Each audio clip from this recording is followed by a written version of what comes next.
Hello nieces, hello nephews, it's your Uncle Charles here. Welcome back to my YouTube channel where we do unbiased price action analysis. And I do gotta emphasize the unbiased part because on here at Uncle Charles' YouTube channel, I gotta remind you guys that I do not do predictions. What I do here is identify levels, set up so we can trade it unbiasedly in real time. Okay, we had a beautiful gap down looking like an exhaustion gap, and then we showed follow through to the downside. Now what I mean is, for example, on my Discord, I let all my Discord members know, as long as below my 576.5 level, next support is at 575. If it fails, 573.5 and 572 in play or lower. Okay, and we use it on the 15 to 30 minute chart. Here's an example on the 15-minute chart.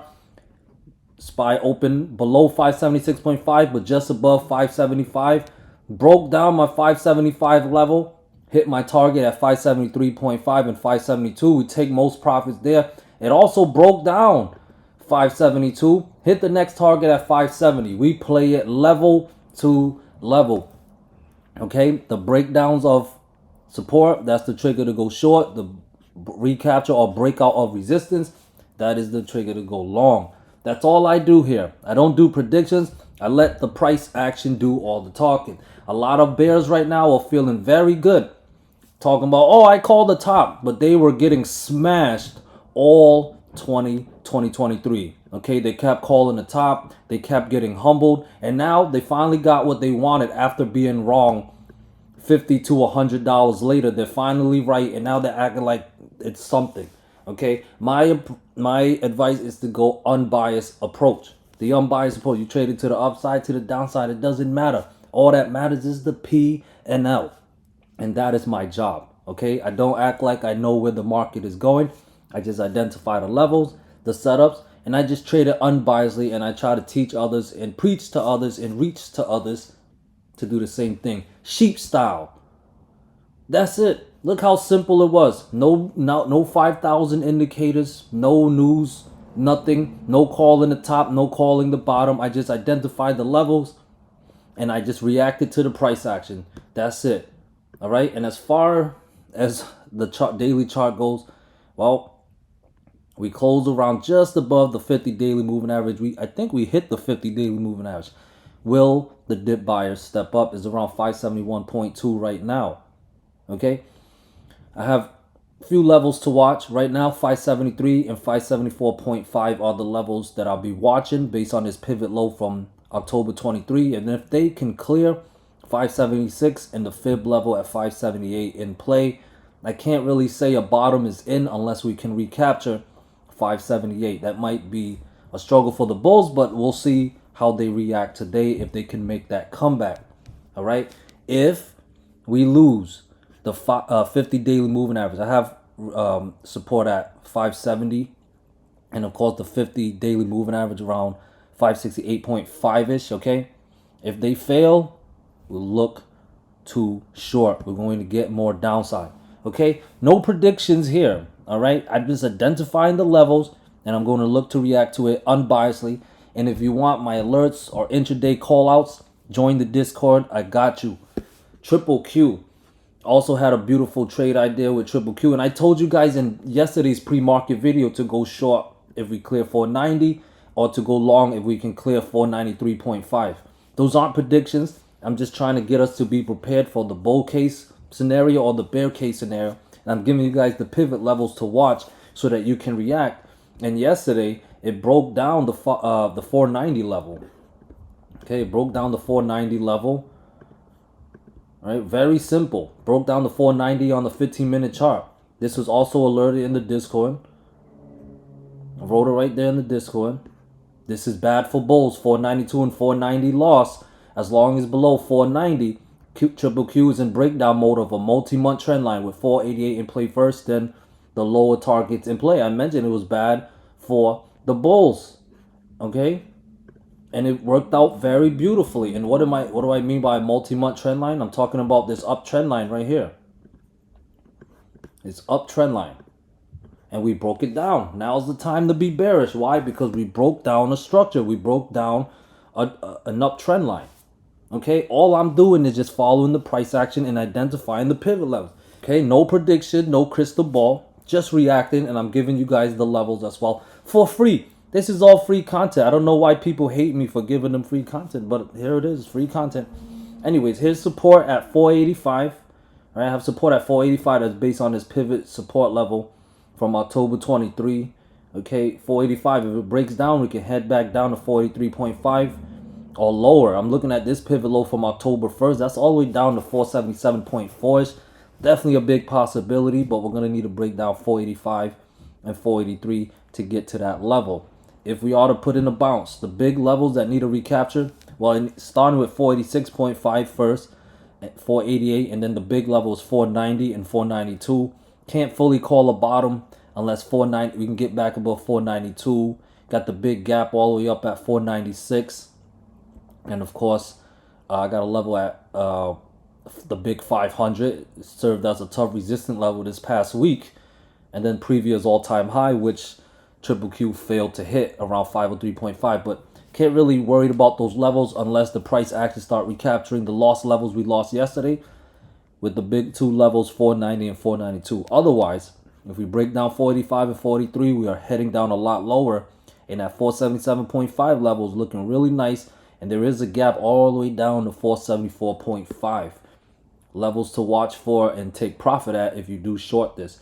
NVDA. That was a good, beautiful drop yesterday. I mentioned to everybody, you want to look to short below 137 or you want to look to long above 139 and 141. The market smoked and it gave us the breakdown of 137, and if you were able to react to it, it was a beautiful move to the downside. So from here, 133 and 131.5 are support. If they can fail, 15-30 minute chart, look to more downside as possible. Okay, you got to watch out for the traps though. False breakout, false breakdowns are a thing. I do mention you want to trade with the traps, so false breakouts, watch out for any false breakout, good for shorts. And false breakdown, if you are trying to counter trend the last couple of days move, trying to catch that bottom, I wouldn't try to call a bottom until we get some type of false breakdown setup. That means we need to recapture 135, 137 because we lost those levels yesterday. Tesla seeing some more profit taking, beautiful profit taking, just volatility all around, up and down. This is what we need. So the next support I have is at 250. If the plan is back to the downside or more to the downside, the 250 must fail to trigger puts, and that will put 248, 246, 244 or lower in play. All right. If we are going to try to go long, like I said, we want to watch out for a false breakdown setup. That means levels we lost yesterday or the day before needs to recapture. All right, and I do have a fib level at 252. So 252 can clear. That will put 253.5 and 255 in play with 257, 258.5, and 260. Remember, I'm giving you guys these pivot levels so you know what to watch out for when we get breakouts and breakdowns. And if you do take an entry, you know when to take profits, okay? Pretty simple. We try to simplify the process, okay? You know when you're going to exit. You know where you're going to enter. You know where you're going to cut loss. IWM. Okay, we broke down the fib level yesterday after a strong rejection. This looks like some bearish price action as of right now, guys. Looks like some bearish price action because right here, this was back on October 21st. We broke down that fib level around 224.5. Now, it took some time, but recently, on Wednesday, we back tested that breakdown level, that fib level, and it was a strong rejection. And look what happened yesterday. Bearish follow through, breaking down the next support level at around 220. All right. So if we break down 218 and 216.5, we are heading down lower. Okay. Remember how I mentioned to you guys on the 15-minute chart. Okay. So watch it on IWM with the levels I gave you, or whatever level you come up with. You know, it's good to find your own levels too. You know, that's nothing wrong with that. But if we break down 218 and 216.5, more downside in play. Okay, I wouldn't go long unless we recapture 220 and 222, and then maybe we can go retest 224.5. And if this is a W pattern forming, then that 224.5 level must clear to put a bottom in. Apple That 228.4 level broke down and it worked out beautifully. Okay, it worked out beautifully. I mentioned you don't want to go long unless we get above 231. 0.5 is or 233, and you want to go short below 228.4. Okay, we're just identifying the case scenario and react unbiasedly up or down. That's all we're doing, guys. And we broke down 228.4, and it was a beautiful move to the downside. Now look like it's gapping down. Okay, watch out for a gap down in a doji. Okay, watch out for that. Could be a chop day. But if it's not a chop day and it's more downside, then you have support at 221.5 and 220.